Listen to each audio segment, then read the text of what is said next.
விவசாயியோட நெல் வயல்ல ஒரு சிட்டுக்குருவி கூடு கட்டி குஞ்சு பொறிச்சு வாழ்ந்துச்சான்.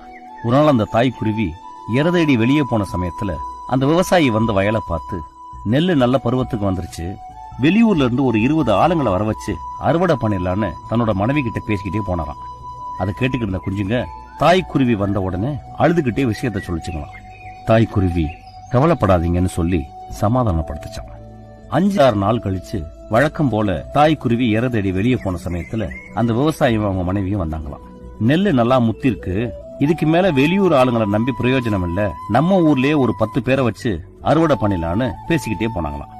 அதை கேட்ட குஞ்சுங்க தாய்க்குருவி வந்த உடனே அழுதுகிட்டே சொல்லிச்சான்.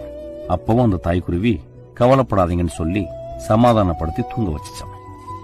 திரும்ப ஒரு 5 நாள் கழிச்சு விவசாயியும் அவங்க மனைவியும் வந்து, இதுக்கு மேல நெல்ல அறுக்காம விட்டா எல்லாம் வீணா போயிடும், வெளியாளுங்களை நம்பி பிரயோஜனம் இல்ல, நடக்கிறது நடக்கட்டும், நாளைக்கு நம்மளே இறங்கி அறுத்துடலான்னு பேசிக்கிட்டே போனாங்களாம்.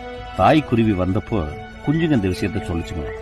தாய்க்குருவி பதட்டமாகி நம்ம உடனே இந்த இடத்த விட்டு காலி பண்ணி போகணும்னு சொல்லிச்சான். குஞ்சுங்க புரியாம பார்த்துச்சான். அந்த தாய்க்குருவி சொல்லிச்சான், ஒரு வேலையை செய்யறதுக்கு ஒருத்தன் மத்தவங்களை நம்பிக்கிட்டு இருக்க வரைக்கும் அந்த வேலை நடக்கவே நடக்காது. எப்போ ஒருத்தன் தன்னை நம்பி நம்மளே இறங்கி செய்யலான்னு முடிவுக்கு வந்துட்டானோ அதுக்கு மேல அந்த வேலை நடக்க